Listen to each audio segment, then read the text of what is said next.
right into her beating, fluttering heart. Have you got... thanks. He raised something. A cup. Water.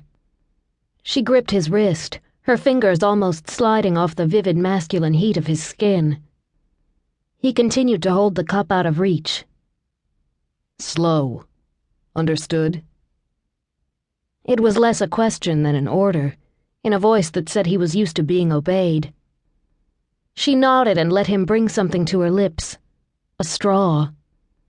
Her hand tightened on him. She was so thirsty. Slow, he repeated. She sipped. Rich. Orange. Sweet.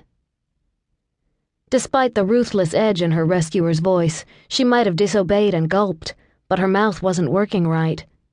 She could barely draw up the thinnest of streams. But it was enough to soothe the raw flesh of her throat, fill the empty ache in her stomach. She'd been hungry for so long. A flash of something in the corner of her mind, too fast for her to grasp. And then she was staring into those strangely compelling eyes. But he wasn't just eyes.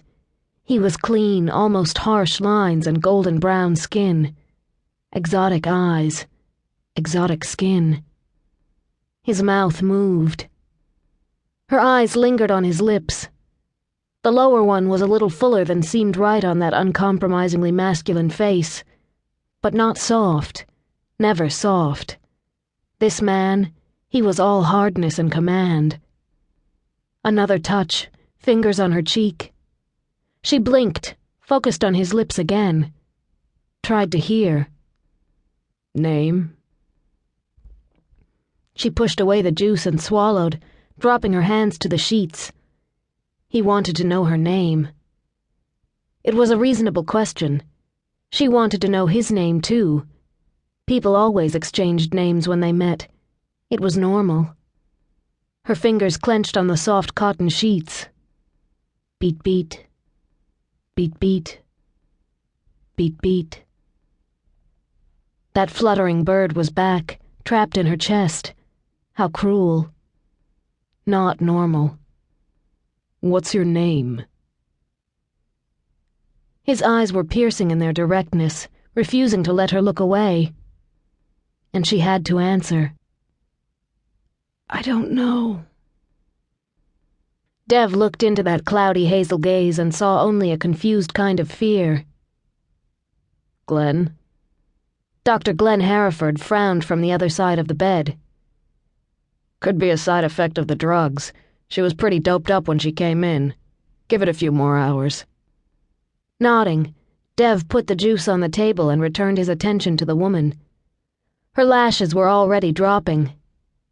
Not saying anything, he helped her down into a position flat on her back. She was asleep moments later. Jerking his head to the door, he walked out with Glenn following. What did you find in her system?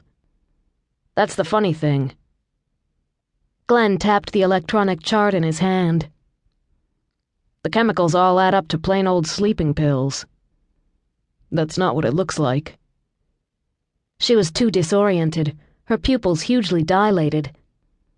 Unless... Glenn raised an eyebrow. Dev's mouth tightened. Chance she did it to herself? There's always a chance, but someone dumped her in front of your apartment. I went inside at 10 p.m., came back out at 10:15. He'd left his phone in the car, had been irritated at having to stop work to return to the garage. She was unconscious when I found her. Glenn shook his head. No way she had the coordination to get through security then. She'd have lost her fine motor skills well beforehand. Fighting the rush of anger provoked by the thought of how helpless she must have felt, what might have been done to her in that time, Dev glanced back into the room.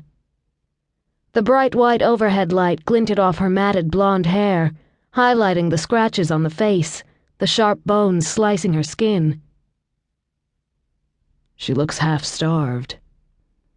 Glenn's usually smiling face was a grim mask. We haven't had the opportunity to do a full checkup, but there are bruises on her arms, her legs.